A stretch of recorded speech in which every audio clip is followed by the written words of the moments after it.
Hola, hola, hola, pizarreros y pizarreras. Bienvenidos a este nuevo programa de Radio La Pizarra de Alfredo Serrano Mancilla. Y otra vez, no soy Alfredo Serrano Mancilla, esta es la chica que hacía la chapa, que hace conduciendo otra vez. Tenemos una fecha importante que es el sábado que viene. Va a estar Serrano Mancilla, el conductor de este ciclo que ya lleva 7 años en la radio, pero no estoy sola, me acompaña un gran equipo al que le voy a dar paso inmediatamente con una pregunta que es la de Quintero. Me la anoté acá para preguntarle primero, le voy a preguntar a Gabriela Montaño, amiga y compañera. La pregunta, Gaby Montaño, voy directo, es, ¿cómo te llevas con la crítica? Bien, o sea, cuando la crítica viene hacia mí, bien.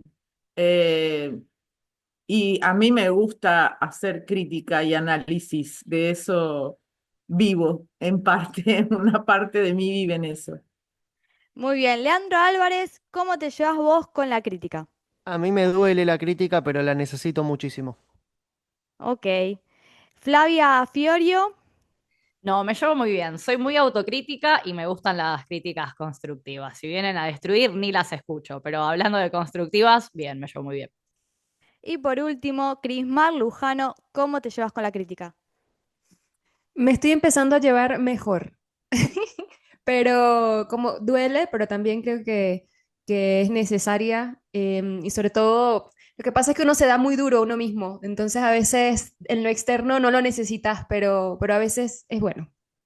A mí me pasa, no sé si les ocurre, pero cuando me hacen una crítica o me llega una crítica, nadie es tan duro como lo fui yo anteriormente, lo cual todo me parece liviano y agregaría más datos, digo, y además te puedo agregar algo más.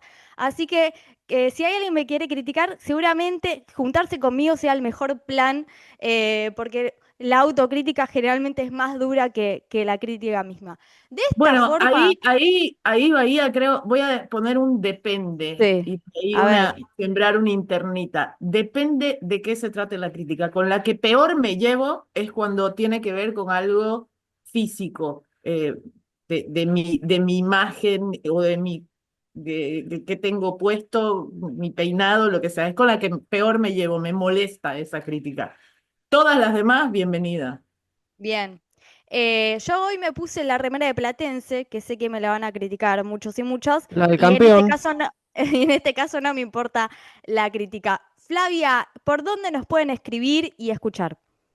Pueden decirle a Gaby que está hermosísima con su mejor peinado de todos los tiempos en Twitter, que estamos como @lapizarra, Instagram o Facebook somos Radio La Pizarra, youtube.com/Radio La Pizarra, twitch.tv/Alfred Serraman. Si tienen un montón de canales para mandarnos mensajitos, criticarnos, ahí ver si de verdad estamos diciendo que nos llevamos bien con la crítica o no, y los leemos siempre, por supuesto.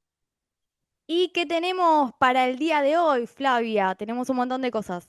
¿Qué no tenemos para el día de hoy, Bahía Luna? Efectivamente, vamos a dar nuestra particular vuelta al mundo. Nos vamos para hablar de Brasil, de Estados Unidos, qué está pasando con Trump, qué está pasando con Lula. Vamos a hablar del bloque de los BRICS también, por supuesto. Tenemos noticias de Colombia, Venezuela, de Perú. Tenemos un montón de cosas en nuestra vuelta al mundo para después irnos a Estados Unidos y profundizar un poco con Cris, detenciones versus deportaciones, qué está pasando por allá, conocer en Chile quién es Janet Jara, esta persona que ganó las internas de la izquierda, vamos a conocerla un poquito más, y con Lean vamos a estar hablando de cómo los soviéticos, atención, salvaron la industria de los videojuegos. Para finalizar, líderes con más y menos ego en América Latina. Ranking de egos, Tetrix y un montón de cosas más. Quédense, no sé qué tema va a sonar porque lo eligió Flavia, así que estoy ansiosa por escucharlo. Dale play, Fer. Arrancamos nuestra particular vuelta al mundo. Estábamos escuchando Baila, Baila de Arbolito. Arrancamos con ese tema, un pedacito del planeta que no pudiste y que no pudieron. Un tema que nos gusta mucho en la pizarra. No sé por qué, pero lo asocio mucho a este ciclo radial. Arrancamos, Lean, vamos directo a la cumbre de los BRICS. La semana pasada hablamos de que Lula da Silva es nuestro actual presidente del Mercosur, podemos decir que es nuestro presidente, Nuestro actual estamos, presidente no estaría nada mal, decirlo. y es correcto, no es un fake. Entonces, nuestro presidente Lula da Silva, y en este contexto de los BRICS, ¿cómo se acomoda un poco el escenario con esta transición con Milei? Bueno, hay que señalar que la última reunión de cumbre de los BRICS se celebró en Río de Janeiro. Recordemos que la Argentina de Milei decidió rechazar la invitación a formar parte de los BRICS, un acuerdo que ya estaba prácticamente cerrado, en una decisión muy poco inteligente en términos geopolíticos, incluso estratégicos a nivel económico, y sí una decisión muy ideologizada de ponerse a la cola de las políticas internacionales de Donald Trump en Estados Unidos y de Israel de Netanyahu. Hay que tener en cuenta que esta cumbre se celebró en un contexto clave para Lula da Silva. Venimos mencionando en esta saga Estados Unidos versus Brasil, donde la ultraderecha elige a Estados Unidos como no solamente como su lugar, su centro de entrenamiento ideológico, sino también como su centro de operaciones. Hay que decir que la cumbre de los BRICS fue escenario de una respuesta de Lula da Silva a ese rol muy intrometido que está teniendo el gobierno de Donald Trump en la política interna de Brasil. ¿Por qué? Porque durante esa cumbre celebrada en Río de Janeiro, Lula aprovechó para reafirmar la soberanía, hizo un discurso muy en favor de la soberanía del bloque, rechazó de lleno las amenazas de Donald Trump de imponer aranceles adicionales a todos los miembros del grupo y logró una declaración junto a nada más y nada menos que el primer ministro indio Narendra Modi, donde Lula ahí enfatizaba que no aceptaría intromisiones, que el bloque defendería paradójicamente el comercio libre, el multilateralismo y el respeto a la soberanía nacional. ¿Por qué digo que es un logro que Lula haya obtenido esta declaración de parte de Narendra Modi? Porque Modi es un personaje muy complejo, el líder de la India. Habíamos hablado hace unos episodios atrás del importantísimo rol económico que tiene en la economía internacional la India y en el desarrollo de nuevas tecnologías, de software sobre todo, teniendo como CEOs dos sujetos que son de nacionalidad india, en dos gigantes como Google y como Amazon. Pero más allá de eso, hay que tener en cuenta que es un aliado, digamos, volátil, ¿no? De Donald Trump, pero sí tiene una relación dentro de todo cercana con Donald Trump, Narendra Modi, todo lo contrario a Lula da Silva, ¿no? Porque en este contexto, Donald Trump estaba que arde con la cumbre de los BRICS, es un bloque que no le gusta nada. Intensificó en estos últimos días sus discursos, hablando de que les iba a subir los aranceles al bloque BRICS por intentar debilitar el dólar. Recordemos que no es algo que oculte Lula da Silva, sobre todo dentro del bloque BRICS, algo que no está del todo cerrado. La idea de competir con un estándar, con el estándar monetario estadounidense, desarrollando un estándar monetario propio del bloque, es una propuesta que lleva a Lula al bloque que todavía no tiene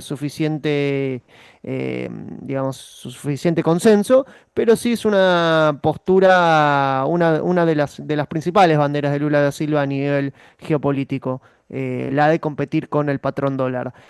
Ahora bien, ¿qué es lo que pasó entre Lula da Silva y Donald Trump en este contexto de cumbre de los BRICS? Eh, tenemos que tener en cuenta que Donald Trump anunció un encrudecimiento de la guerra arancelaria y esta vez eligió un nuevo blanco que es el Brasil de Lula da Silva. Pasó de China a, como no pudo con China, ahora se la está agarrando con Brasil, que es otro de los dos grandes gigantes del bloque. Y hay que tener en cuenta en este sentido que anunció un 50% de aranceles sobre productos brasileños.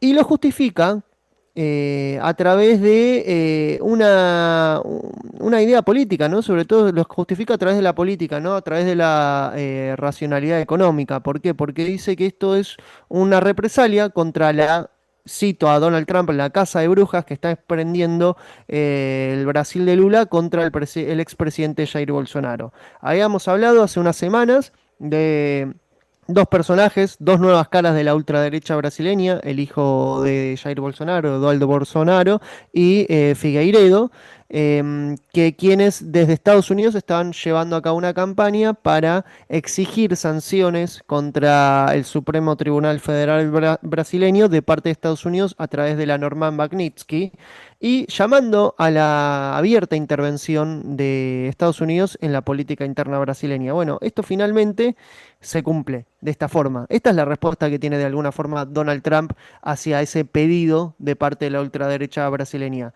Decíamos Claro. que Figueiredo había dicho en su momento que Donald Trump estaba demasiado entretenido con la cuestión Irán, Israel, etcétera, y parece que ahora que bajó un poco la espuma con respecto a eso, finalmente puso sus ojos en Brasil y la elige como su nuevo enemigo regional. Efectivamente, Lean, te quería hacer un par de preguntas. Hay un trasfondo claramente electoral en este contexto en el cual hay una alianza tácita con el bolsonarismo, incluso en un contexto donde en pocos meses Brasil elige presidente y además lo que veníamos hablando la semana pasada, ¿no? La potencialidad medio desperdiciada que tiene el Mercosur en función del bloque al interior latinoamericano o quienes consolidan ese bloque y que podría llevarlo bien adelante Lula da Silva y en este marco un adversario muy concreto y muy claro que es Donald Trump queriendo boicotear un poco este nuevo proceso que encabezaría Lula da Silva.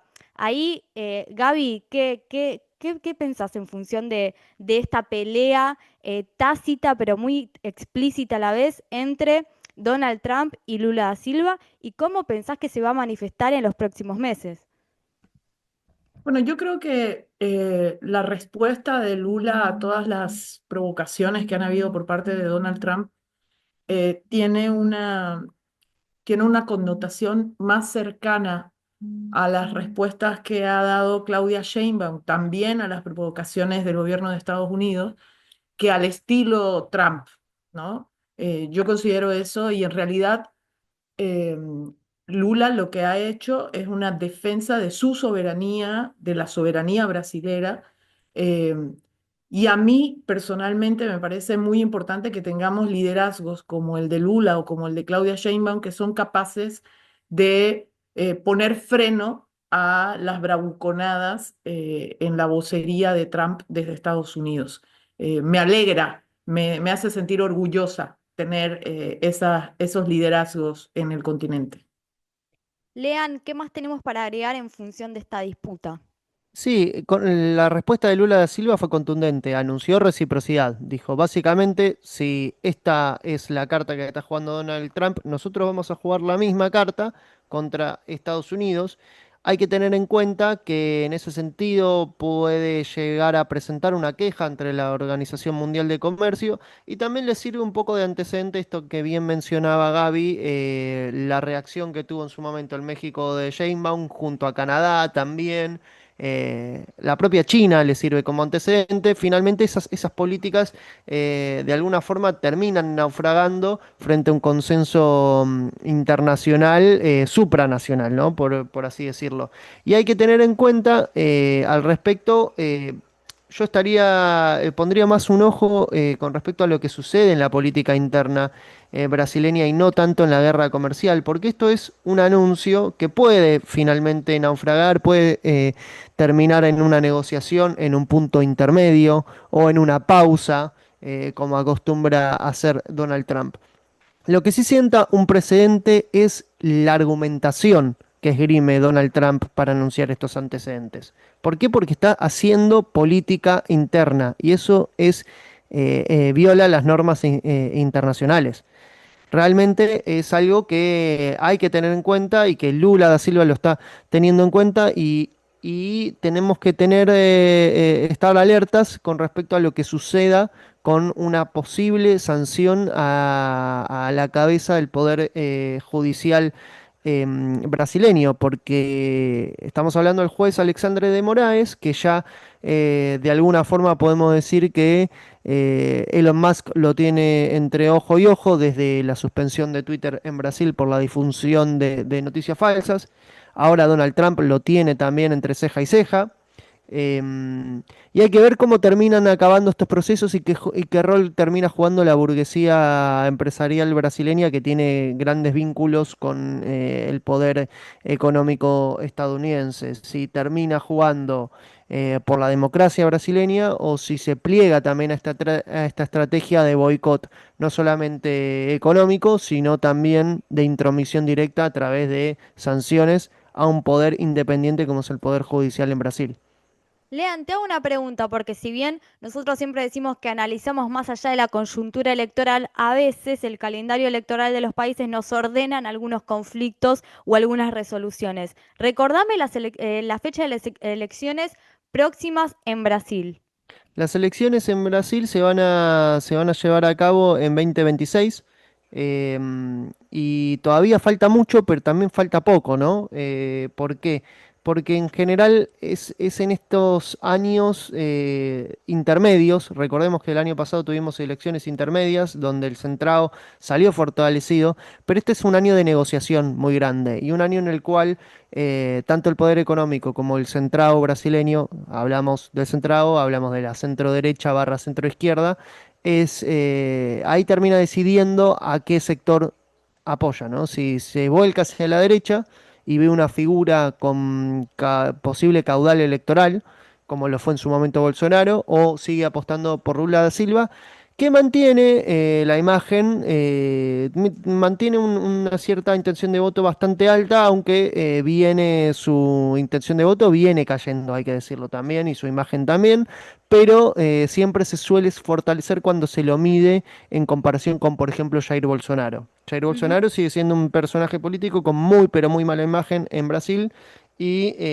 hay que estar atentos a qué otra cara puede surgir. Ahí en la competencia pica en punta su hijo, Eduardo Bolsonaro, quien está llevando a cabo esta estrategia de acoso y derribo contra la democracia brasileña desde Estados Unidos. Qué raro, ¿no? Los linajes, esta cosa que vemos en absolutamente todos los países. Bueno, vamos a seguir atentos a Brasil, un país estratégico para la región. Y ahora tenemos un montón de países más y seguimos en Radio La Pizarra con nuestra vuelta al mundo. Seguimos en Radio La Pizarra y estamos dando nuestra particular vuelta al mundo. Pasamos por Brasil, por Trump y ahora nos vamos nuevamente a Colombia, un país que trabajamos intensamente con una última noticia que va también a acomodar el calendario electoral, porque también tenemos fechas de elecciones próximas en 2026 en Colombia, unas elecciones muy relevantes a nivel geopolítico. Y en este caso, el pacto histórico, cuyo líder es el actual presidente Gustavo Petro, confirmó que realizará una consulta abierta para elegir a su candidato o candidato a la presidencia de cara a 2026. Fla. Efectivamente, Bahía, lo dijiste muy bien, porque el Pacto Histórico, partido actual del gobierno, coalición actual de gobierno, confirmó que va a realizar esta consulta para elegir quién va a ser candidato a la presidencia de cara a el año que viene.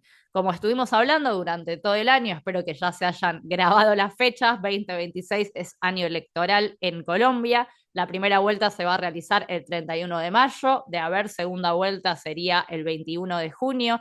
También se vota el 8 de marzo al Poder Legislativo. Entonces está súper cargada las elecciones del año que viene en Colombia, pero en este mood de siempre preguntarle al pueblo qué es lo que quiere, el Pacto Histórico ya confirmó que su candidato lo van a elegir en una consulta abierta y le puso fecha a esta consulta abierta, que es el 26 de octubre, Bahía Luna.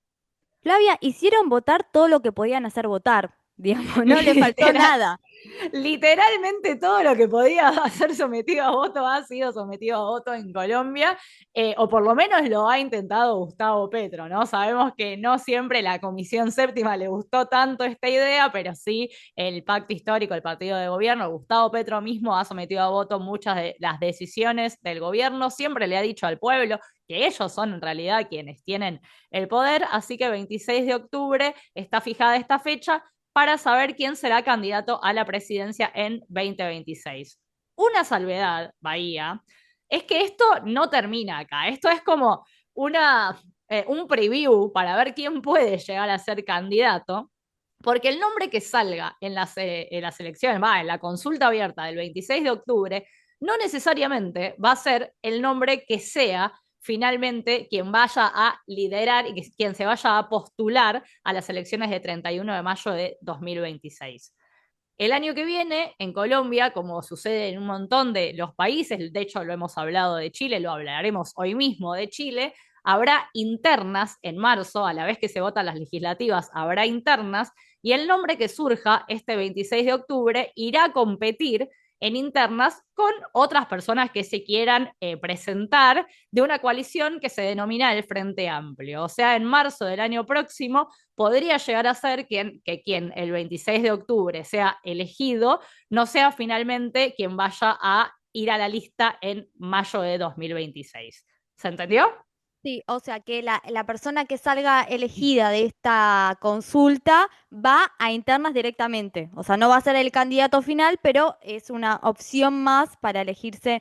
Gaby, ¿tenés algo en relación con Colombia y este proceso de selección de presidente o presidenta o otra cuestión también que haga a la situación actual en Colombia?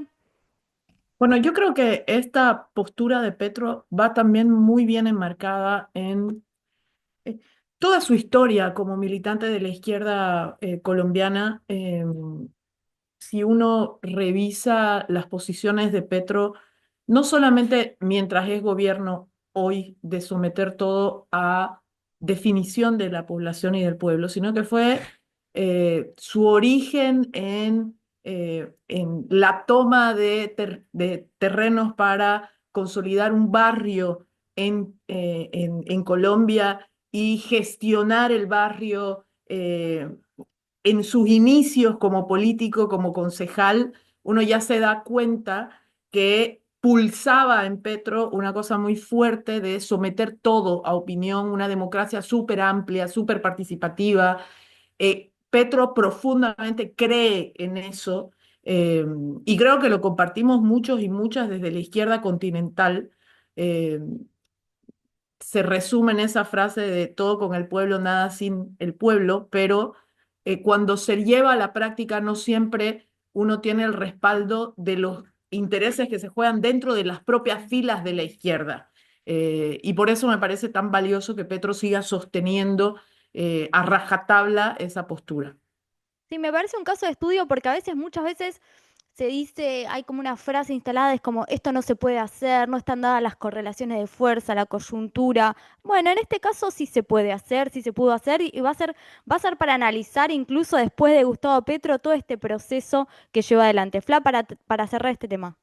Sí, efectivamente, algo que quería agregar con lo que venían diciendo también es que creo que parte de lo que ha demostrado Petro en estos años de gobierno es saber escuchar, saber negociar, pero no con un mal sentido de la palabra, sino justamente saber ir a hablar con el otro y poner siempre, por supuesto, al pueblo en el centro. Y también quiero decir que lo que suceda el año que viene en marzo, o sea, finalmente quien se quede para ser presidente en mayo, puede tener en cuenta en la fórmula a la otra persona que haya salido en octubre. Por ejemplo, si ahora el 26 de octubre sale cualquier persona, no quiero dar nombres porque no quiero meternos en internas políticas innecesarias, pero digo, si en 26 de Si octubre los sale tenés, persona... decilo, Fla. Si los tenés, No, es que decilo. tampoco y además tampoco los tengo, pero si el 26 de octubre sale una persona votada para representar al pacto histórico, que no es la persona que termina ganando las internas, esa persona de todas maneras puede participar en la fórmula presidencial, por ejemplo, como vicepresidente de cara al Bueno, año que de viene. hecho, También es lo que sucedió con es lo Florencia que Márquez. sucedió con Petro y con... Sí, exacto, eso quería decir, perdón. No, exacto. Como dice Gaby, eso fue efectivamente lo que sucedió en 2022 con Gustavo Petro y Francia Márquez. También Gustavo Petro supo escuchar al pueblo, ver que querían a Francia en algún lado de esta lista, y así se llegó a la fórmula de gobierno Gustavo Petro, Francia Márquez. Así que también es muy interesante lo que puede surgir de saber escuchar lo que el pueblo quiere. Bueno, y de esta forma cerramos el capítulo colombiano y vamos a pasar al conflicto, al genocidio en Palestina, algo que venimos repudiando desde el comienzo de Radio La Pizarra, y en este caso tenemos una noticia sobre el posicionamiento venezolano, y qué mejor que una venezolana para explicarlo.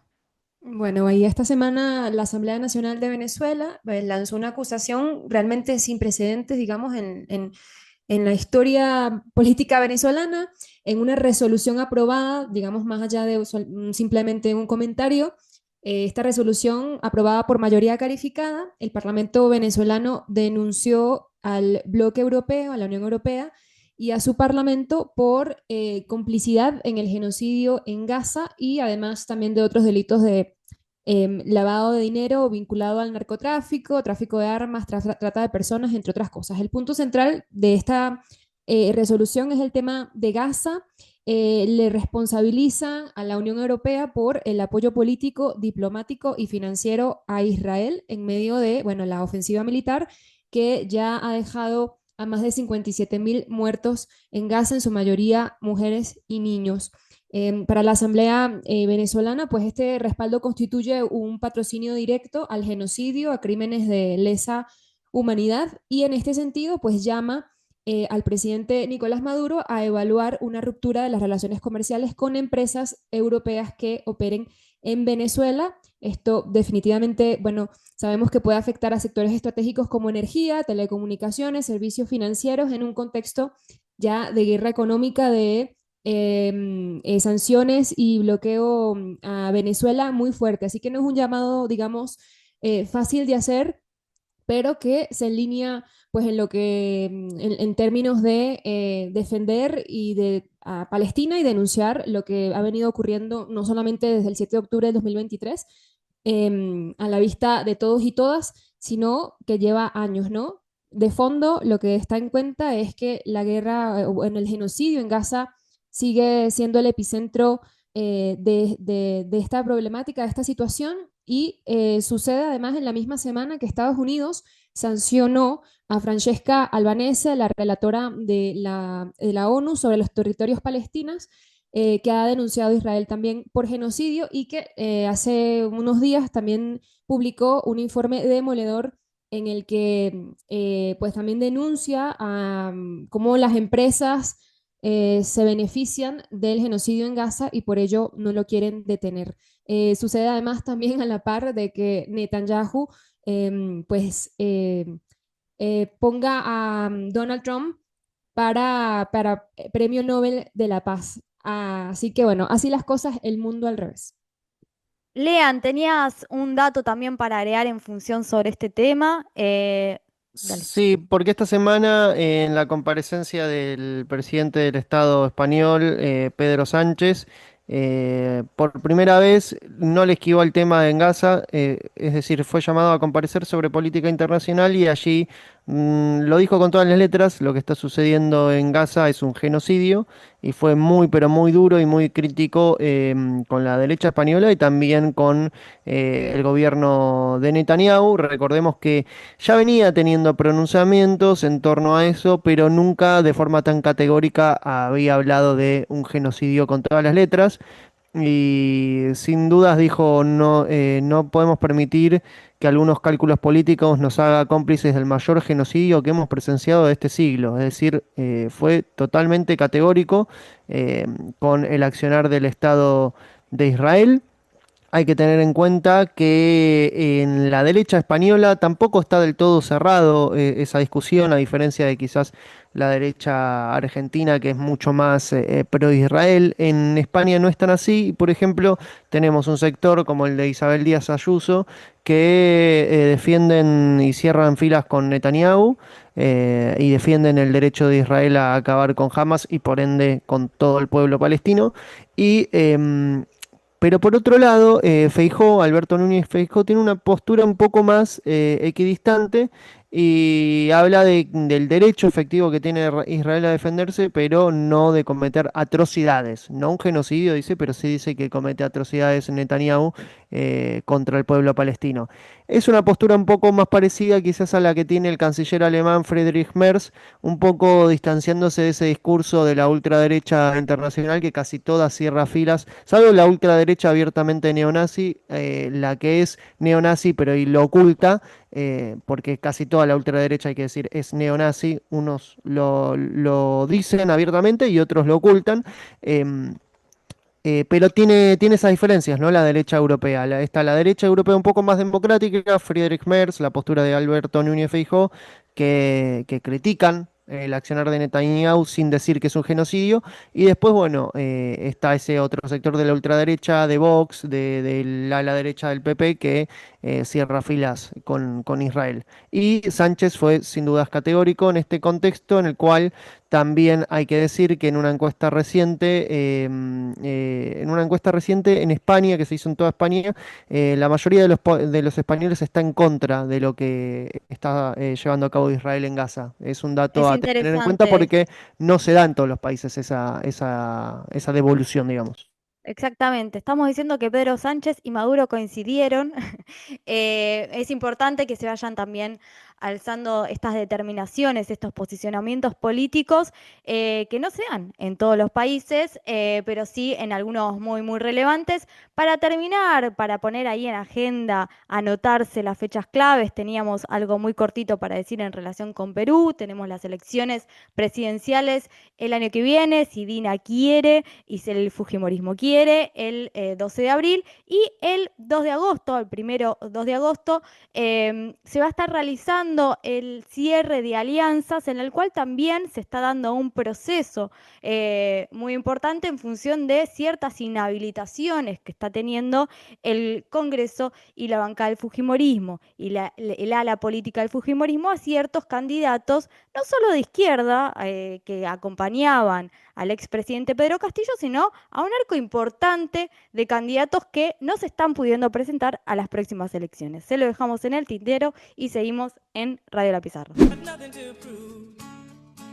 Esta música indica que nos vamos a Estados Unidos, vamos a seguir hablando de Donald Trump, porque Crismar Lujano tenemos una investigación acerca de las deportaciones, pero no solo de las deportaciones, sino un paso más de la deportación, que es la de persecución política migrante en Estados Unidos. Cris. Bueno, Bahía, mucho se habla de las deportaciones, creo que es lo que más se ha repetido en los medios de comunicación, en las redes sociales, porque bueno, por supuesto es cruel, pero por más cruel que sea la expulsión, digamos que los estragos de la política migratoria que lleva a cabo el gobierno de Donald Trump se vive mucho antes de que ocurra esta deportación, ya sea por supuesto a un país de origen o en algunos casos extremos, como hemos visto, también a cárceles de máxima seguridad como las de El Salvador, ¿no? Así que estamos hablando de que se trata de una maquinaria de represión mucho más fina, que está diseñada para infundir terror, por supuesto, y que, bueno, pone a las personas migrantes frente a abusos sistemáticos, humillaciones y de lo que vamos a hablar hoy, que son las detenciones arbitrarias, que en el caso particular de Estados Unidos, pues rayan en condiciones de humanidad, ¿no? Es curioso porque desde que Donald Trump retomó el poder en enero de 2025, lo que más ha repetido es lo vamos a deportar a 1 millón de personas. Sin embargo, para concretar eso, la verdad es que además de ser un objetivo ambicioso, no lo estaría logrando. ¿Qué está pasando en este momento? Bueno, desde que inició, se han duplicado las detenciones arbitrarias de personas migrantes en Estados Unidos. Casi 100.000 personas han sido detenidas por el ICE, que es la Policía Fronteriza Migratoria, en solo 6 meses, que representa, digamos, más del doble que el mismo periodo de 2024, cuando todavía estaba, pues, Biden. Sin Te hago una embargo, pregunta, Cris. ¿Esto en función de la anterior gestión de Donald Trump es más similar o se agudiza en este 2025 Trump recargado?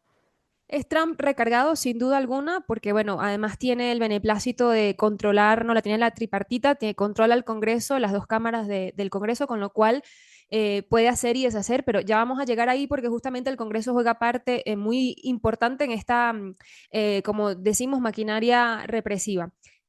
Las detenciones arbitrarias de personas migrantes se han duplicado en estos 6 meses, pero las deportaciones están por debajo del año anterior, digamos, en comparación con el mismo periodo, ¿no? 200.000 personas hasta junio, que por supuesto es un número considerable, pero no se comparan con las 685.000 del último año fiscal bajo Biden. Es decir, que cuando se acabe este año, si siguen al ritmo que van, llegarían a unas 400.000, ¿no? Entonces, la comparación o la diferencia entre las detenciones y las deportaciones lo que ha ocasionado es que, bueno, hay un hacinamiento crítico en los centros de detención. El estado más golpeado hasta el momento es Texas, donde se han realizado cerca de 18.000 detenciones en lo que va de año.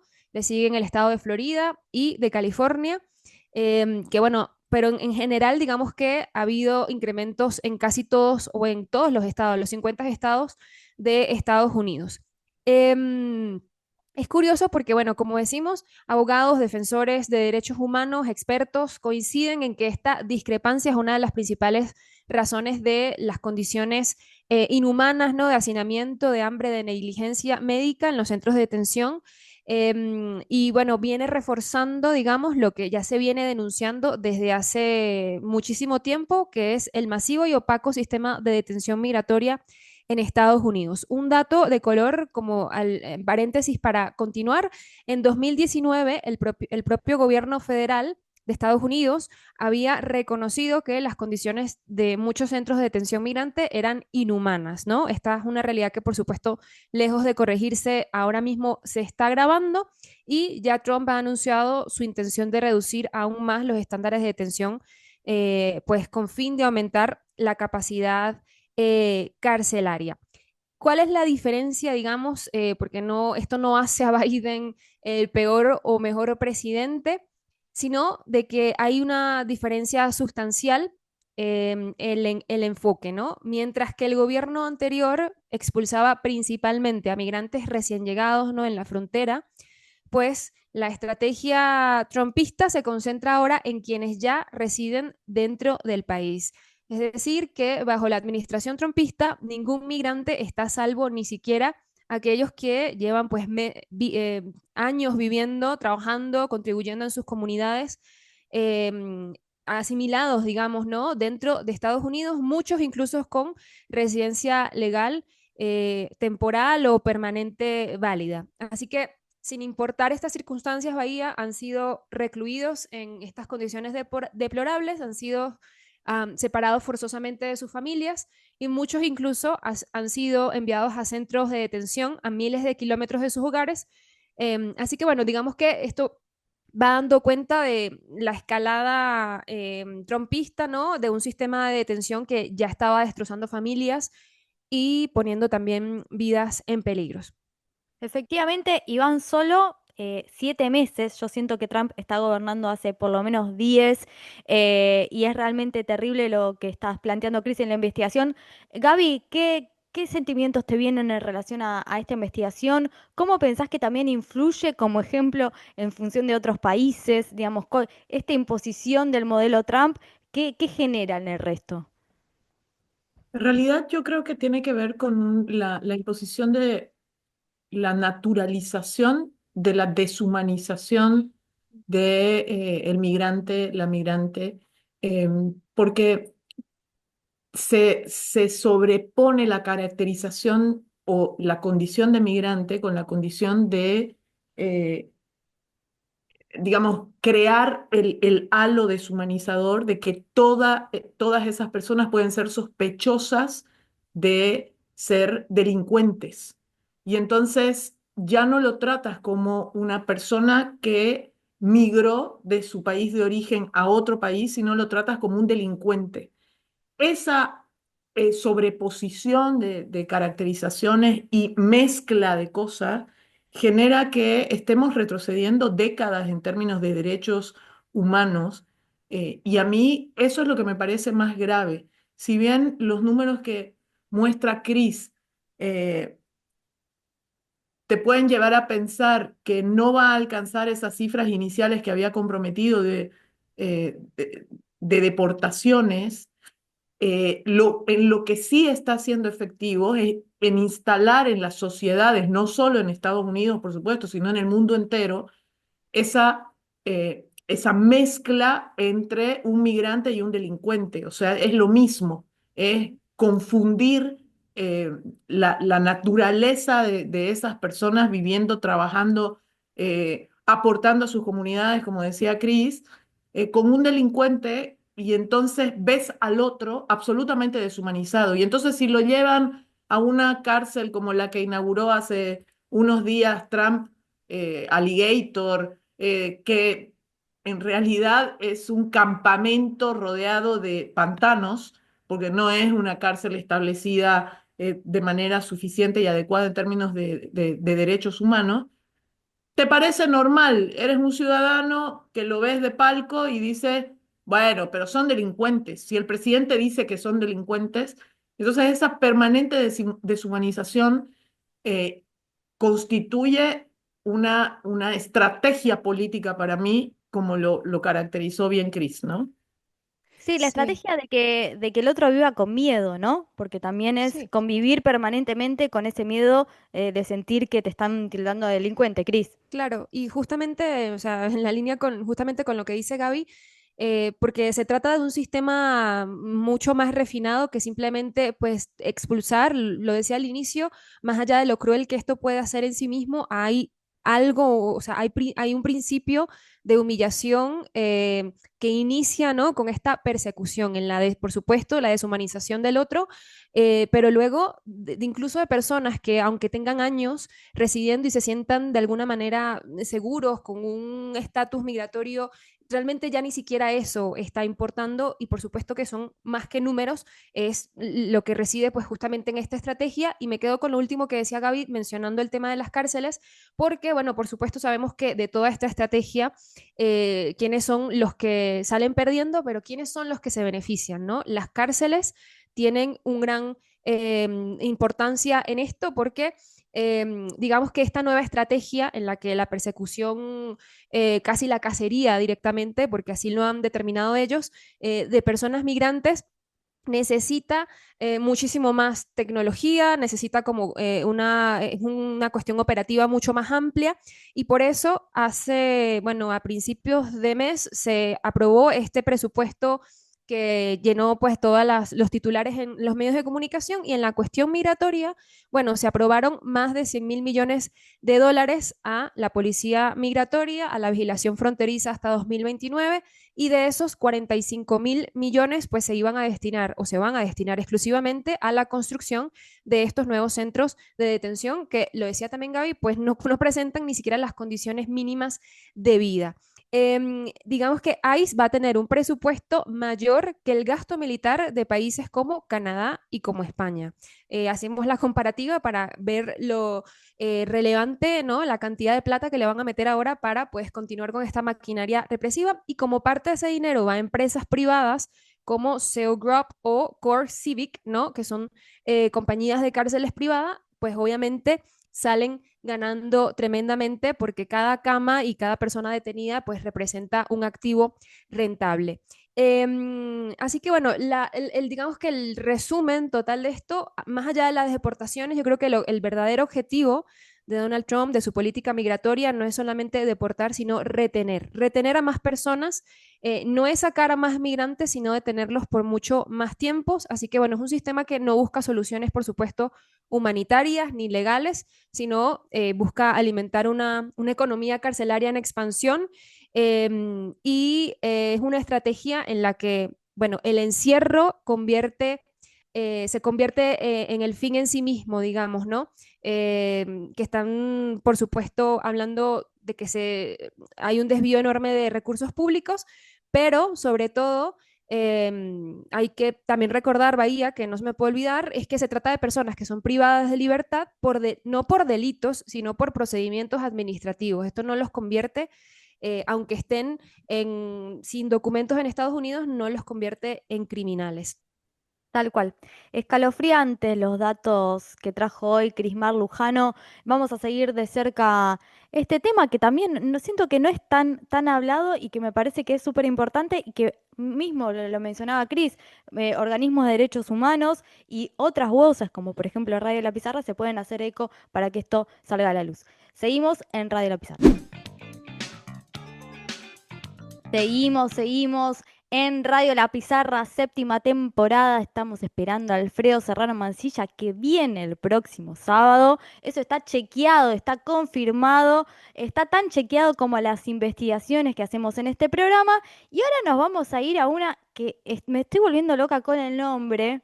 Es la sección más Leandro Álvarez que podría existir. Eh, la, la voy a leer así porque ya el título es estrambótico y me parece genial, que es cómo los soviéticos salvaron la industria de los videojuegos y entiendo que más precisamente del Tetris. Es así, Leandro Álvarez. Así es, Bahía Luna. Bueno, muchos suelen asociar al consumo y a la industria de videojuegos con un consumo más occidental o más ligado al desarrollo tecnológico de Japón, de Estados Unidos, de Europa. Bueno, esto no es así, esto no es así. Hay que ir primero a los orígenes de la industria de los videojuegos, como muchos otros desarrollos tecnológicos, tiene su origen en la industria militar, ¿no? Es decir, fue una industria pensada con componentes que iban luego destinados a las fabricaciones militares o por ejemplo, a la inteligencia, ¿no? Lo cierto es que finalmente ese desarrollo que estaba ligado solamente a una cuestión militar o de inteligencia, se le encontró, digamos, la beta de mercado en Estados Unidos y se empezó a comercializar, en Japón también, y paralelamente también en la Unión Soviética. En los años 60, ya en los años 60 había máquinas, estas que conocemos como arcades, tanto en Estados Unidos como en la Unión Soviética, porque el desarrollo fue más Las o menos a máquinas, la par. ¿a Ujú. qué te referís? ¿A las antiguas máquinas del videojuego? ¿Recordás cuando ibas a Mar del Plata al conocido Sacoa, al arcade? Bueno, Exactamente, esas por mismas supuesto. máquinas empiezan a aparecer en la Unión Soviética en los años 60, al igual que en Estados Unidos y en Occidente. Es un desarrollo que tanto Occidente como la Unión Soviética lo vienen llevando a cabo para par, digamos, a la par. Algo típico de la Guerra Fría, ¿no? Cuando uno de los dos países desarrollaba una tecnología, el otro la Tal copiaba y cual. la desarrollaba mejor y viceversa, ¿no? Lo cierto es que la industria de los videojuegos en la Unión Soviética le iba muy bien. Es decir, se empiezan a instalar locales de arcades donde la gente, en lugar de ir a tomar alcohol, iba a jugar a los jueguitos. O quizás hacer las dos cosas, porque recordemos que en principio los videojuegos estaban destinados a un público adulto. Y finalmente, hacia fines de los años 70, principios de los años 80, se produce el gran boom comercial de la industria de los videojuegos en Estados Unidos y en Japón, ¿no? A través de la famosa Atari. No sé si alguna vez oyeron nombrar de esa consola, una consola muy... Gaby sí. eh, Gaby Gaby, jugó, de ¿sí? hecho. Gaby, ¿tuviste la Atari alguna vez? Sí, lo tuve de chiquita. Era Fue un mi gran primer, fue, dispositivo. fue mi primer equipo de videojuego. Ahí va, ¿ves, ¿Sos, Gaby? sos gamer, Gaby? Sí. Fui en algún momento, no soy Lean Álvarez. Bueno, pero Gaby ha tenido contacto con ese gran dispositivo de felicidad para muchos niños que fue la Atari 2600, una consola que, bueno, fue el primer gran éxito comercial en términos de una industria ya de consumo y de una industria hogareña, ¿no? Porque es decir, que ya no solamente se fabricaban arcades para ir a un local a jugar, sino podías tener el videojuego en tu casa. Ahora bien, esa industria va a entrar en crisis, en una gran, enorme crisis a principios de los años 80, en parte por culpa de la sobreproducción, algo parecido a la crisis del capitalismo en 1873, algo también, algunos también culpan a un desastre comercial que fue el videojuego de la película E.T. ¿Recuerdan la película E.T.? ¿Alguno Hermosa la vio? película. Me daba un poco de miedo, pero Obviamente yo también la vi Lean, me estás haciendo sentir anciana total, pero está Pero todo acá No, yo bien. ya todos la Yendo a los vi, 80, Gaby, la Gaby. vimos todos, la vimos todos. Que Pero no Crismar no se Gaby, ¿la viste haga. en su momento en el cine? Cuando se estrenó. Sí, la vi en el cine, Lean. Me siento cada vez más anciana. Bueno, Eh, pero pero yo acá no recordaba que tenía un juego. tenía un videojuego que muchos desconocen y que otros conocen y prefieren ocultar porque fue el primer gran fracaso de la industria de los videojuegos. ¿Por qué? Mira, Porque Atari había puesto muchísimo dinero en ese videojuego, en esa producción, y el resultado fue un desastre, porque obviamente ahí está el tema de la sobreexplotación laboral a los diseñadores de videojuegos, que ya era algo que empieza a ser una tendencia en esos años y no le daban los tiempos a los desarrolladores para sacar el videojuego casi a la par de la película y había un deadline, es decir, había una fecha para lanzar el videojuego y sale un videojuego todo roto, horrible, horrible, no lo compró nadie, por eso quizás no lo conocen, porque no lo compró casi nadie. Cuenta una mirá vos. leyenda que ese videojuego, las copias de esos videojuegos fueron finalmente enterrados en el desierto, en Nuevo México. ¿Será un mito? ¿O decís que es Hay verdad? algo de mito y hay algo de realidad, ¿eh? Porque hace poco se hicieron unas excavaciones y se encontraron unas copias de cartucho del videojuego de ET, que fue un gran, enorme fracaso que la compañía Atari la llevó a casi la quiebra. Y frente a ese contexto en el cual muchos, muchos desarrolladores de videojuegos y de consolas en Occidente pensaban abandonar directamente esa práctica diciendo, bueno, quizás hay que ir para otro lado, hay que desarrollar otro tipo de tecnología, otro tipo de entretenimiento. Ahí apareció la Unión Soviética para salvar a la industria de Para los salvar las videojuegos papas. y Mm. para que ¿cómo se llaman las generaciones actuales? Centennials, no, No, Pandemials. generación X, no. Sí. Centennials, son Centennial, los más jóvenes. Ahora ya estamos por los beta, pero los Centennials son los que te estarías refiriendo basta, todavía. chicos. Claro. El consumo de esos chicos de que consumen videojuegos como el Fortnite y todo eso no hubiera sido posible sin este desarrollo de la Unión Soviética que salvó a la industria de los videojuegos y hoy esos chicos son felices y adictos, un poquito en partes iguales, a esos videojuegos gracias a la Unión Soviética. Porque en 1984 sale un videojuego en la Unión Soviética que salva a la industria. Estamos hablando del multi archi mega conocido Tetris. ¿Quién no Para, yo jugó alguna tengo vez al un Tetris? dato. ¿Ustedes se acuerdan que Alfredo dijo en vivo que él es fanático de Tetrix y campeón del Tetrix? Esto lo dijo, por lo cual este informe le sorprendería muchísimo. Inventaron el Tetrix, la Unión Soviética fue. La Unión Esto es un dato Soviética desconocido. es un dato totalmente cierto y totalmente ultra chequeado.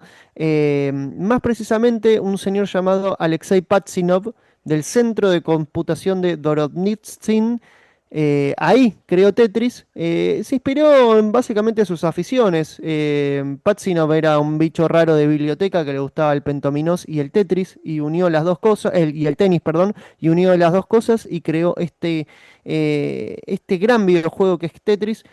Pero a ver, primero fue un gran éxito del otro lado de la cortina de hierro en el mundo oriental. El juego está Eh, buenísimo. el O juego sea, es está muy buenísimo entretenido.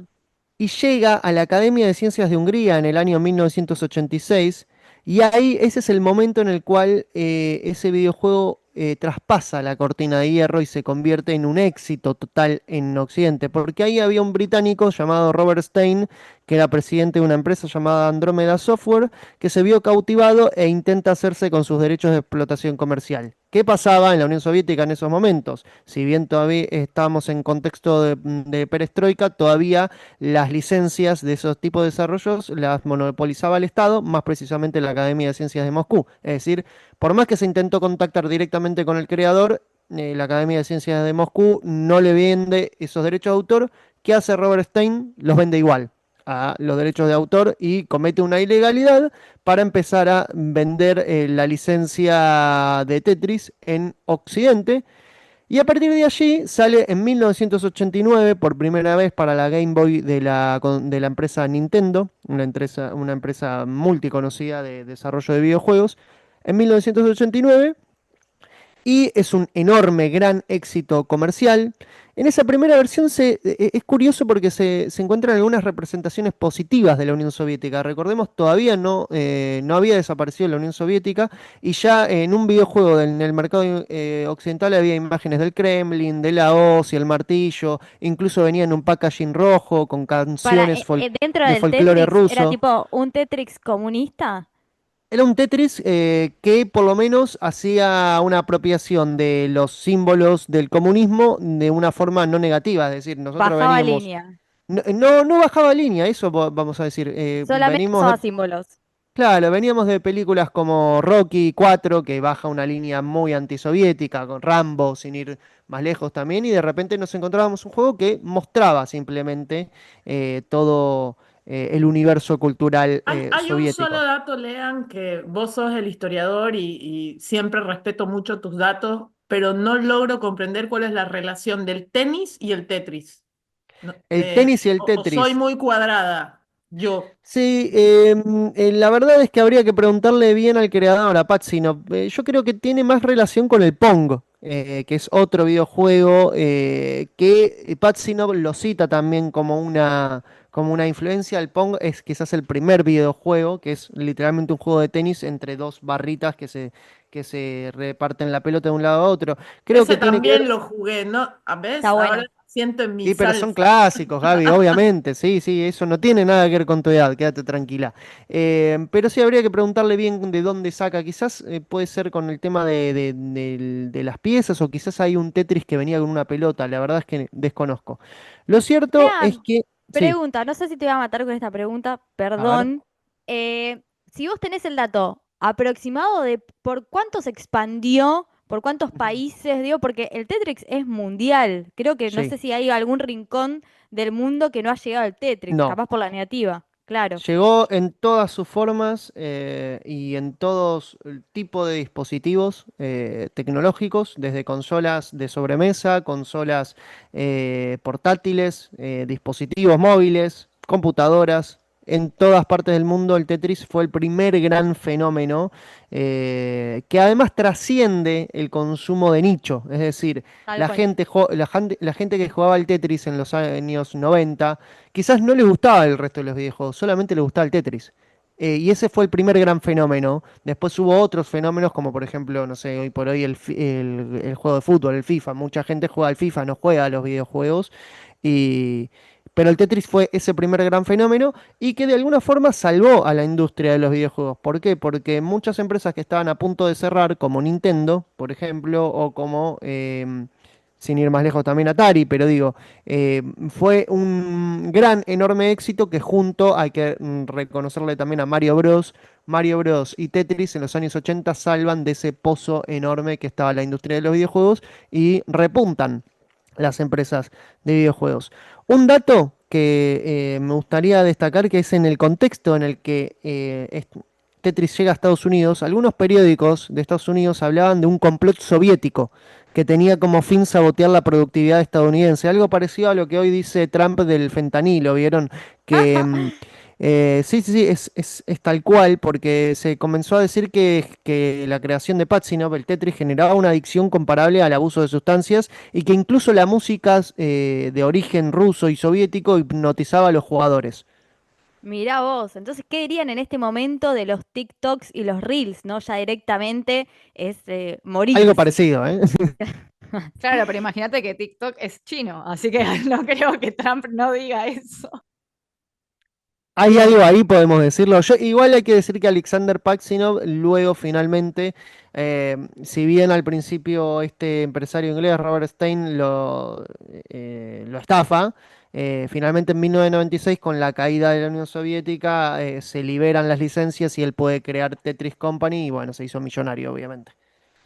Bueno, los millonarios también se confunden, los millonarios también tienen fracasos. ¿Sabes qué? Esta semana escuché, hice una conexión muy random, porque se estrenó la película Helio, que la fui a ver con mi hijo, que es de extraterrestres, y fue el mayor fracaso. Escuchaba un dato que fue el mayor fracaso de Disney en los últimos años, y tiene una temática un poco ET en términos de extraterrestres y demás, Lean, entonces me hiciste acordar que quizás los extraterrestres en algunos, si bien fue un éxito cinematográfico muy grande, Son medio mufas. son un poco mufos. Esto lo estoy diciendo yo y me hago cargo. Em, claro, fui a ver el mayor fracaso. Dice Fla fuera del aire. De esta forma, ahora tenemos un personajazo, así que quédense en Radio La Pizarra. Seguimos con este rock ochentoso chileno. Lean, ¿cómo se llama esta banda? Los Estamos hablando de prisioneros. Los Prisioneros, Los que Prisioneros. vendrían a ser los Soda Stereo chilenos o Sí, los sí, me Sumo encantan. chilenos. Teníamos una canción en algún momento, ¿te acordás? Los Rubios, ¿cómo se llamaba esa sección que poníamos ¿Por qué no se van? De Los Sí, Prisioneros. sí, es verdad, es verdad. Bien. Bueno, dicho esto, con esta música rockera ochentosa chilena, nos vamos al personajazo, porque vamos a hablar de Janet Jara, quien será definitivamente la candidata a la próxima presidencia en Chile, Fla. Efectivamente, Bahía, como decís, Janet Jara es la candidata de la izquierda. Te faltó porque en la derecha tenemos unos cuantos, pero es la candidata de la izquierda después de haber ido a internas con Carolina Toá, con Gonzalo Winter, bueno, con quienes ya estuvimos analizando que se presentaron a internas. Finalmente, esta militante comunista ganó las primarias en Chile con una participación baja. Es cierto que es voto voluntario y fue por debajo del 10% del padrón electoral, pero ganó las internas de la izquierda en Chile y la candidata comunista Janet Jara es quien se va a presentar por la izquierda en las próximas elecciones del 16 de noviembre de este año en Chile. Entonces queríamos contar un poquito quién es, de dónde viene, qué sabemos de ella, ¿no? Efectivamente, Flaco, datos históricos, pintorescos, curiosos, ¿qué tenemos de Janet? Hay efectivamente de todo. Dato curioso y súper importante, sí, por supuesto, es que es la primera candidata comunista desde el retorno a la democracia en Chile en ser respaldada por el progresismo a una elección presidencial, así que este es como un dato bastante importante. Y después queremos contar un poco su vida, de dónde viene. Y también yo creo que esto explica un poco por qué ganó las elecciones y por qué ganó las internas en Chile, porque sus orígenes y su diferencia con el resto de los candidatos también habla un poco de lo que Chile o la izquierda chilena quiere llevar adelante en esta elección. Janet Jara nació el 23 de abril de 1974, un año después del golpe de Estado de Pinochet en Chile, y nació en una población de la comuna de Conchalí, que es una zona popular en Santiago de Chile. Es la mayor de 5 hermanos y el origen de ella me parece que es algo que se tienen que grabar porque con todo lo que vamos a contar, vamos a hablar de alguien que no es la persona como esto que veíamos ahora del movimiento estudiantil actual, que si bien ella es universitaria, es la primera universitaria de su familia, entonces sus orígenes también son muy importantes para entender por qué termina ganando estas internas. Fla, ¿cuántos años tiene Janet? Parece de 40 y pico. Sacame la cuenta, Bahía Luna, nació en el A ver. 74, estamos en el 2025 y yo estudié periodismo, pero si haces esa cuenta rápida, 46, y no llega a los 50. ¿Estamos de acuerdo? no llega a los 50 años. Y bueno, como te digo, nació No, sí llega. en el Todos estudiamos periodismo. Bueno, ahora vamos a sacar la cuenta, chicos. No se Ahora con preocupen. una calculadora en mano no puede ser muy difícil estando en el 2025. Yo voy a seguir con sus datos históricos. El Que es que, 69, Fla. bueno, entonces estamos con un problema de datos o de edad. Todos dijimos mal. Seguimos, seguimos. Vamos a ir con sus datos históricos y contar que Janet es hija de una dueña de casa y de un técnico en mecánica. Como les comentaba, fue la primera persona profesional de su familia. Ella estudió a falta de dos carreras, estudió administración pública en la Universidad de Santiago y después estudió derecho en la Universidad Central. Ella viene desde una militancia, pero histórica. Entró a militar en las Juventudes Comunistas a los 14 años y asumió desde edad muy temprana, no me preguntes por favor qué edad y qué año Bahía No, Luna. vamos a aclarar que Janet Jara tiene 51, pero yo todavía vivo en el 2020, por lo cual dije, no llego a los 50, pero sí llega a los 51. Dicho esto, empezó a militar de muy joven. Perfecto. Empezó a militar de muy joven y todo en su vida, ahora que sabemos que tiene 51, todo en su vida lo hizo a una manera muy precoz, muy temprano, porque empezó a militar temprano, se casó temprano. Toda la vida de Janet Jara, la verdad que es una vida muy intensa.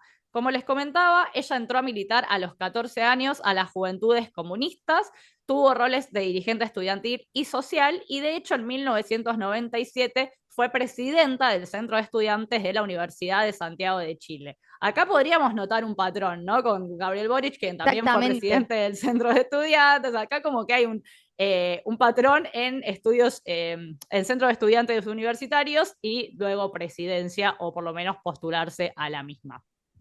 Como les contaba, ella hizo muchísimas cosas de joven, como por ejemplo casarse a los 19 años y lamentablemente quedó viuda apenas cumplió 20-21. O sea, pasaditos los 20, llegando a los 21, quedó viuda de Gonzalo, quien fue la primera pareja, el primer esposo de Janet Jara. Ella sigue, por supuesto, muy vinculada con la familia de Gonzalo. Y, damas y caballeros, por supuesto, ¿dónde lo conoció a Gonzalo? En una asamblea estudiantil. Ay, la historia de la vida de todos es esa. La historia de la vida quizás de un militante, una persona que empieza a militar. Comunista. Una militante comunista. A Gonzalo lo conoció en el partido, quedó viuda pasados sus 20. Hay un dato de color muy gracioso acá, que es que la mamá no quería que se case porque ella era muy chica, pero en ese momento en Chile justo cambia el momento de la mayoría de edad, en vez de ser a los 21 es a los 18, entonces dijo, mamá, yo ya soy mayor de edad, puedo decidir y me voy a casar. Después, cuando murió el primer marido, ella volvió a la casa con los padres, siempre se llevó muy bien con sus padres, y se volvió a juntar a los 31 con una persona con la que estuvo 15 años y tuvo un hijo, así que Janet Jara tiene un hijo. Vamos con datos divertidos, relevantes. Empezó a trabajar a los 12 o 13, como les digo, siempre todo de muy chica, cortando fruta, fue su primer trabajo. Se crió con sus abuelos porque la familia sufría una crisis económica importante, digamos, en Chile, y el papá incluso se ha tenido que ir a otros países a trabajar, y ella se crió con sus abuelos y como la mayor de 5 hermanos, ha criado mucho a sus hermanos. Tiene orígenes populares, por supuesto, tiene recuerdos de su abuelo tarareando un tango, y a ella le gusta bailar particularmente la cueca chilena, que es un baile, digamos, un folclore chileno, uno que te enseñan en la escuela, como acá en Argentina, y si bien la aprendió a bailar en el colegio, siempre estuvo muy inhibida en los actos, hasta que una amiga le dijo, no, querida, la cueca es disfruta, relájate, y ahora se la ve siempre en los actos bailando, o cueca chilena, o cumbia. Es un personaje, Janet, muy carismático, que de hecho cuando ha festejado logros, como por ejemplo la aprobación de la reforma previsional, que es uno de los logros de ella como ministra de Trabajo del gobierno de Gabriel Boric, lo ha hecho bailando cumbia.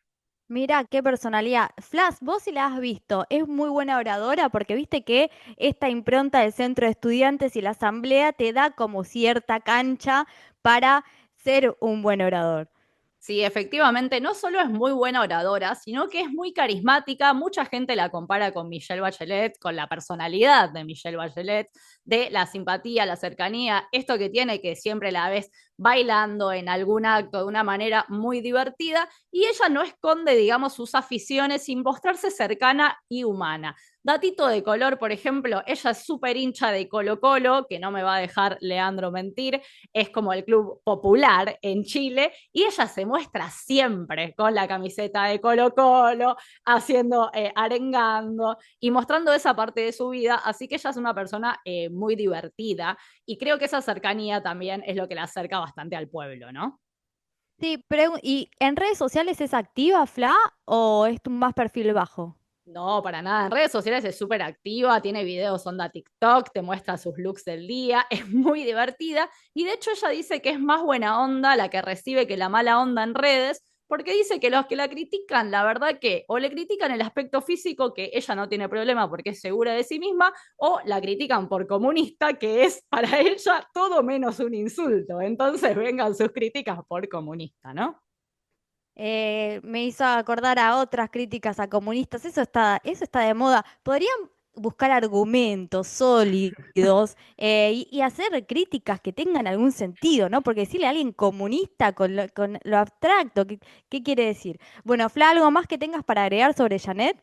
Bueno, de Janet hay muchísimas cosas más para decir. Realmente recomiendo que busquen un poco su carrera, su biografía. Ella fue ministra de Trabajo de Boric, renunció, digamos, empezó en enero de 2022 y renunció para presentarse como candidata, pero logró la reforma previsional que llevaba décadas en la discusión pública y se logró en su ministerio, digamos, en el momento que ella fue ministra de Trabajo.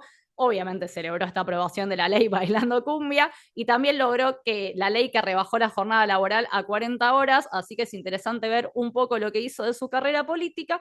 Y ya lo dijimos un poco en el programa anterior, pero para cerrar no quiero dejar de decirlo, es muy importante ver qué va a pasar de cara a las elecciones en Chile según a quién tenga Janet enfrente, ¿no? Ahora estamos conociendo un poco a esta candidata, a la candidata de la izquierda, ella ya se reunió con Boric, ya hicieron como la presentación oficial de ella como candidata de la izquierda y tal, pero realmente lo que suceda en las elecciones va a depender mucho también de movimientos políticos de a quién le toque tener enfrente. Sabemos que Chile es un país que suele llegar por su manera política de estar organizado a segunda vuelta electoral y es muy probable que Cast o Matei sean la otra opción electoral de la derecha y ahí va a ser muy importante ver qué hace la famosa concertación chilena, lo que Leandro en Brasil llama siempre el centrado, si se inclina un poco más por Evelyn Matei, que podría llegar a ser que la concertación la vote, o si efectivamente con Cast enfrente, la concertación dice no, la derecha no vuelve. Entonces también para ver si se llega a tener una presidenta comunista en Chile,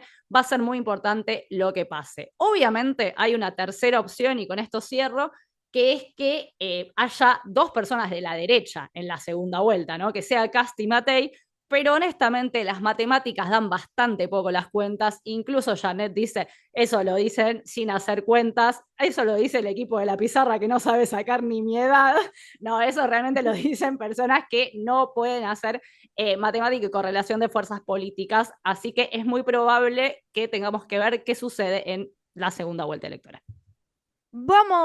Ustedes van a ver, van a escuchar estos meses de esta candidata, Janet Jara, y acá hicimos este perfil, este personajazo de esta mujer candidata que está chequeado, tiene 51 años y ya seguimos en Radio La Pizarra, nos queda la chapa. Sabe que está buena, que todos Y andan estamos llegando pegando. al final de este programa de Alfredo Serrano Mancilla, que nosotros estamos acompañando con este gran equipo que tenemos hace 7 años. Y ahora vamos con la chapa, este agregado, en donde nos distendemos un poco y hablamos de geopolítica, pero desde otro aspecto. En este caso, junto al equipo, junto a Flavia, Crismar, Lean y Gabriela, vamos a hacer esta chapa que tiene explicación, que se llama la geopolítica del ego. Si no hay ego en los líderes y lideresas de América Latina. Y acá trajimos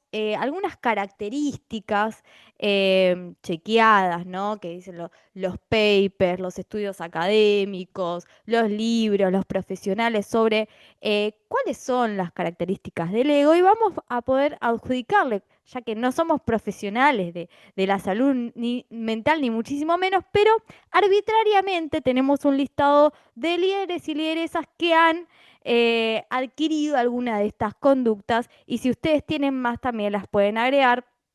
Esto es una modo de juego, pero vamos con algunas de ellas y algunos ejemplos que pueden entrar. Y acá le pido a mi equipo también que agregue si tienen alguno también para agregar. Algunas características, por ejemplo, son que las y los egocéntricos tienen una imagen distorsionada de sí mismos y de la realidad en general y fabulan escenarios inexistentes. Y acá dijimos en el ranking, tienen que entrar sí o sí los autoproclamados, ¿no? Los que asumieron el poder sin consentimiento popular, ¿no? Porque esto de crear escenarios ficcionados, ya lo hemos visto y esto parece que fuera una película, a veces de terror, pero esto se vivió porque, por ejemplo, se acuerdan de Juan Guaidó, que se autoproclamó el mismo presidente de Venezuela. Se trató y aún se trata de crear a esta realidad ficticia de un gobierno paralelo que él presidió y que jamás existió, y que nunca estuvo en este puesto, pero sin embargo hemos escuchado en reiteradas ocasiones a Juan Guaidó autoproclamarse, autopercibirse, que ahora es una palabra que está bastante de moda, presidente de un país. Entre los autoproclamados también tenemos, y pusimos a dos ejemplos, a Yanine Áñez en Bolivia y a Dina Boluarte en Perú. Estas dos personas que no ganaron, que nadie las votó, pero sin embargo ocuparon y ocupan espacios que no son para nada legítimos. En ese sentido, escenarios de ficción los pusimos a estos tres personajes. Fla, ¿querés seguir con alguno? Cris, ¿se te ocurre alguno? Efectivamente, Bahía. Quiero seguir con otros datos del ego, de qué es el ego y qué líderes creemos que encajan acá. Como por ejemplo, estas personas que tienen un ego desmedido, son personas que solo aceptan una realidad que encaja con lo que ellos dicen, con lo que ellos ven, acorde a sus pensamientos y percepciones, y rechazan, por supuesto, cualquier otra opción de realidad que pueda ser perjudicial para su imagen o que pueda ser distinto a lo que ellos dicen y piensan. No son abiertos ni un poco a las críticas ni opiniones de personas que no piensan como ellos, y por supuesto descalifican, ¿no? Todo el tiempo, una y otra vez, a las personas que piensan distinto. Como por ejemplo, vamos a poner al número 1 o número No, 2, hay porque yo como un creo que top tiene 3, claro. competencia. Pero claro, por ejemplo, vamos a empezar con uno de estos líderes que a nuestro entender sería Donald Trump, ¿no? Un líder que ha insultado a sus opositores en más de una ocasión, los ha llamado estúpidos, los ha llamado parásitos, directamente los ha descalificado sin argumentos y no escucha nada que esté en contra de él. Yo acá quiero agregar esto de manera personal, pero estoy segurísima que el equipo lo va a avalar. Quiero agregar al presidente de la Nación Argentina, Javier Sí, Milei, por supuesto quien que sí. es el encargado oficial de ponerle apodos a toda persona que piensa distinto a él, ¿no? Él mezcla Claro. cualquier apodo, como encuentra tu apellido y mezcla dólares, Banco Central, depósito, lo que sea, y te hace un Es apodo. rarísimo. Es como Sí, sí, sí, exacto. el Y juego bueno, del apodo de Milei. y justamente con lo que planteamos, esto de no se buscan, no pueden pensar en un otro, además, Milei habló claramente de exterminar a cierto lugar, a cierto sector de la oposición, digamos, y si esta consideración de no soportar al otro es parte del egocentrismo, bueno, efectivamente acá se cumple a rajatabla. Quiero agregar a una persona que justamente, bueno, vengo muy embalada, ¿no? Con la campaña electoral chilena, pero Joan Kaiser, que es el líder de extrema derecha, acá también yo creo que podemos ver un patrón, ¿no? Estamos hablando de Trump, Milley, Kaiser, o sea, estamos hablando de cierto sector ideológico, pero Joan Kaiser, que es el líder de extrema derecha en Chile, cuando Janet Jara ganó las internas de la izquierda, dijo que hay que eliminar al comunismo, cosa que ya también ha dicho el presidente de la Nación, Javier Milei. O sea, se habla de eliminar a un otro, que seguramente Freud tendría papers para decir sobre la figura del otro y de sacarlo del plano, ¿no? Claro, ¿qué relación tendrán con ellos mismos, ¿no? Cuando uno quiere eliminar tanto al otro es que capaz uno no se está soportando tanto. Otro que también redundó en insultos a periodismo, a opositores, a pueblos originarios, a los que no respetaban las cuarentenas, le dijo idiotas, es Jair Bolsonaro, que también tenía este patrón que lamentablemente en algún momento lo naturalizamos, lo dejamos pasar y fue como un boom. Ahí alguien dijo erradamente, esto está pegando, hay que insultar a todo el mundo y así estamos en este mundo donde los presidentes y presidentes, sobre todo, fundamentalmente hombres, entran en esta vorágine verborrágica, ¿no? Fla, ¿tenés algún otro, o Cris, que quiera otro patrón egocéntrico? Bueno, podemos estar aquí hablando todo el día de los patrones egocéntricos, sobre todo en la política, porque yo creo que ninguno y ninguna se salva. Algunos con matices más negativos que otros, pero Yo para meter acá la cizaña, hablemos de los de nuestro perfil ideológico, a ver quién se les ocurre de primero, quién le salta a Gaby, por ejemplo, a la cabeza cuando ego, izquierda, política, Latinoamérica. Todos los nombres se me vienen al mismo tiempo, Cris, perdón, o sea, no puedo elegir uno en este caso. Bueno, vamos a hablar del más obvio, que yo creo que es Petro, por favor, lo tenemos que decir, porque Petro, Petro, lo ¿vos queremos decís? mucho a Petro, pero Sí. tiene un ego grande inflado, nuestro presidente colombiano, y creo que le gusta escucharse y leerse a sí mismo muchísimo. Esto es opinión personal, no datos, pero se le ha escuchado hablar en tercera persona de sí mismo, con lo Ah, cual eso es es un un componente montón. raro, sí. Cuando alguien habla en tercera persona de uno, es raro. Es un poco raro y bueno, pero bueno, no está mal, le digo, todas y todos tenemos ego. Yo creo que ahora de los egos heridos y los egos para cosas buenas o mejores, pues otra circunstancia. También de este lado del charco podría estar el expresidente de Ecuador, Rafael Correa. ¿Qué dicen? ¿Votan que ¿Por sí, que qué? no? ¿Por qué? Yo creo que es fácil, chicas, o sea, Sí, sí, está fácil para mí. con abrir el Twitter, está cantado, digamos, ¿no? Creo que de los dos presidentes o expresidentes, o sea, figuras políticas en América Latina que más leo en el Twitter, puede ser Petro y puede ser Correa, ¿no? Creo que en Lo que general también pasa, es Cris, una... es que Correa, yo te puedo dar la razón. Siento que con Novoa tiene tanta competencia en Tal cual, es que Ecuador que en la comparativa quizás queda un poco desfasado, pero porque bueno, uno es el rey de la selfie, ¿no? Claro, claro, claro. Bueno, justamente ahí hablando de los otros que son más autorreferenciales de la derecha en Ecuador, Daniel Noboa, sin, por supuesto que no puede quedarse fuera de este ranking, que no es un ranking, pero bueno, fue sin ningún orden específico. Pero bueno, en sus redes también lo vemos, no sé, haciendo ejercicio, mucho en el gimnasio, hay mucho gimnasio, pero poco, como dice la canción, poco cerebro. Corriendo, qué sé yo. Puso en redes, las fuerzas del cielo han dado su veredicto en modo claro, no más palabras, señor juez. ese es Ese es mi mi ley, ley, ese es ese es mi mi ley. ley, porque, ese es mi ley, porque mi ley, ¡Chao! no, Bueno, claro, lo mi ley, podemos confundirlo porque dijo algo similar igual ahí, dijo algo claro, similar podría haber Daniel sido Novoa, Noboa con la podría haber sido cuestión de... Novoa, Pudo haber sido claro, Noboa. Pero porque bueno, esto lo dijo por el Papa, ¿no? exactamente, ¿qué más egocéntrico que pensar que el nombre de un papa puede referirse a vos mismo?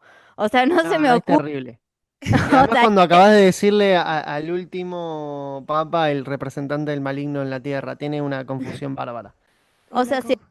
cinco pueblos, este quiere entrar en nuestro ranking de egocéntricos, No, no, eh, yo creo que él es el papá de los egocéntricos, o sea, por encima de cualquier otro ranking, yo creo que no tiene competencia el señor Milei. Por Igual puedo ahí decir Bukele, algo con ¿no? respecto al ego de Javier Milei. Para mí está bien fundamentado en el sentido de que creo, desde mi humilde opinión, quizás demasiado argentinocéntrica, pero creo que después de Trump es el mayor líder de la ultraderecha mundial, Milei, digo. Es decir, y es más, me atrevo a decir que es hoy por hoy el argentino más popular del mundo. De forma negativa, obviamente, pero creo que hoy ahí por hoy es incluso más popular que Messi.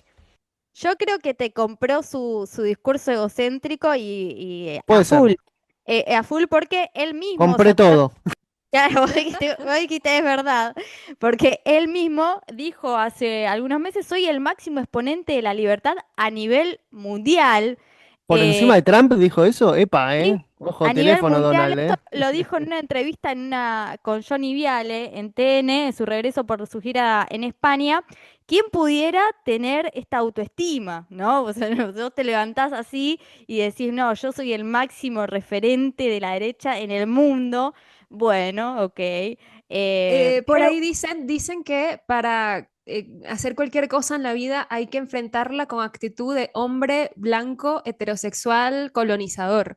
Que más o menos por ahí, bueno, no sé si todas las casillas las cumple mi ley, pero va llevando a la delantera. Otro que se le mide, digamos, puede ser Bukele, ¿no? Que se Claro. ha autodenominado el dictador más cool del mundo. Que eso lo diga em, cualquier persona o sea, Si lo creo que dice no alguien de hay izquierda va ejemplo. preso, Cris. Esa es la verdad. Directamente, claro, por supuesto. Imagínate que lo diga, no sé, Nicolás Maduro o quien sea que se le ocurra. En este momento estaría, por supuesto, llevando la pena carcelaria más mundial, pero como es Bukele, pues para todo quedó en chiste en sus redes sociales, que además lo dice siempre con orgullo y con sorna, cada vez que puede.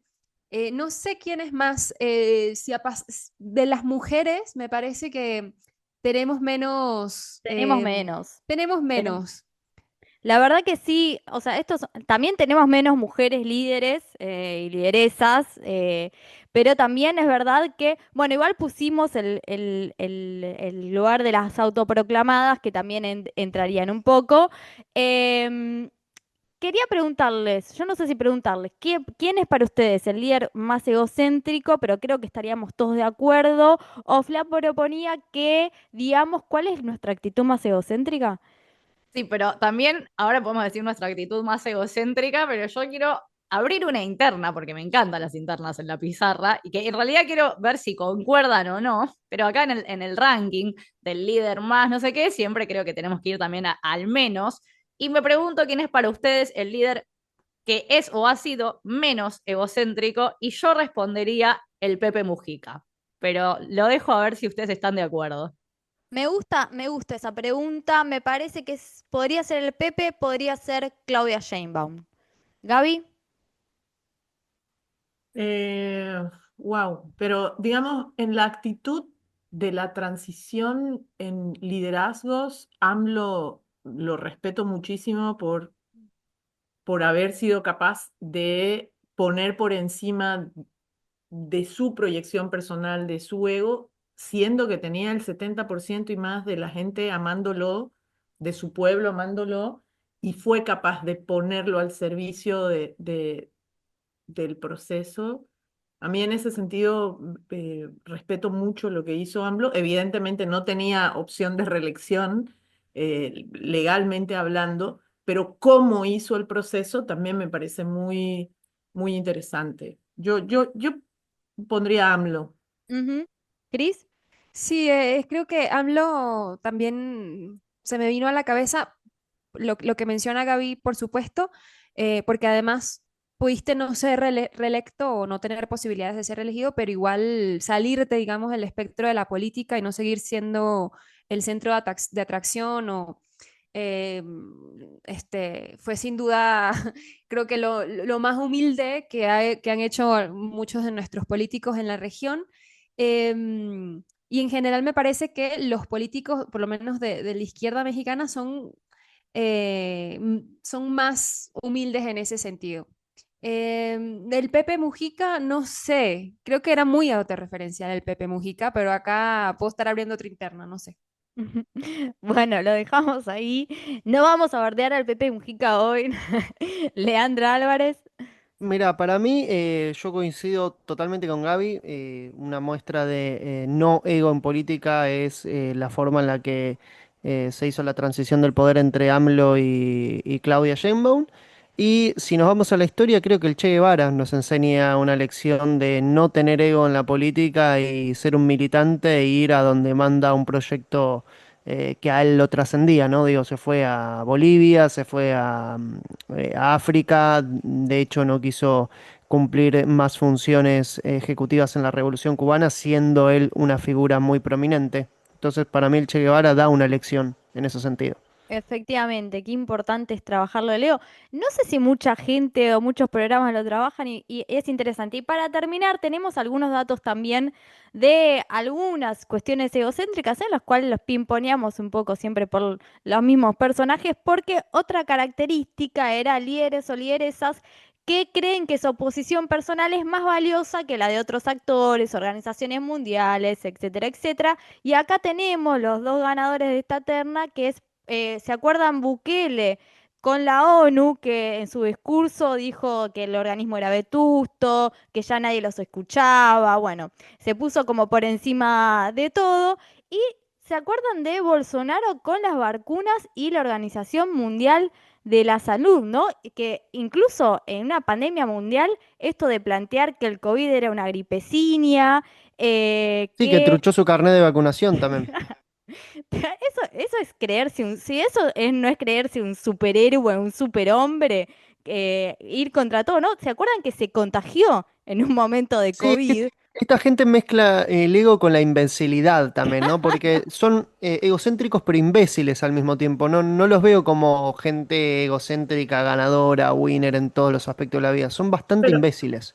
pero yo ahí quisiera poner algo. O sea, digamos, en una situación de crisis económica mundial, donde hay mucha gente diciendo en medios de comunicación y en muchos lugares que se necesitan liderazgos fuertes. ¿Cuánto se confunde un liderazgo claro y fuerte, firme, con un liderazgo ególatra? O sea, hay ahí líneas divisorias, creo, muy pequeñas, y cruzar esas líneas divisorias es muy fácil. Yo creo que tampoco es casualidad que en una situación de crisis económica mundial, con inflación, la gente pasándola mal, etcétera, aparezcan este tipo de liderazgos que tienen esas características ególatras, eh, de mucha carga de salvadores de su pueblo, del mundo, etcétera, y lo peligroso que eso es, ¿no? Porque te lleva más a una mirada de fe y poco analítica y crítica con ese liderazgo. Entonces, yo creo Mesiánica, que hay Gaby. Mesiánica sería sí, la figura. mesiánica. Entonces, yo creo que hay un vínculo ahí también muy fuerte de crisis y ese tipo de liderazgos, ¿no? Sí, y a la vez la contradicción que plantea Gaby, que también me parece importante, que es sin algo de ese egocentrismo y de esa seguridad, es difícil llegar a lugares de conducción tan importantes, digamos. Hay algo del narcisismo y del egocentrismo sin pasarse la raya, que indefectiblemente, porque acá nombramos líderes y lideresas de todo el continente, que efectivamente tienen que ver con un poco la tarea en cuestión que tienen que afrontar, que es una tarea que no es para cualquiera también. Entonces ahí este doble tamiz que pone Gaby es súper importante. Así que bueno, hablamos un poco de egos y de política y ya estamos cerrando este programa de Radio La Pizarra.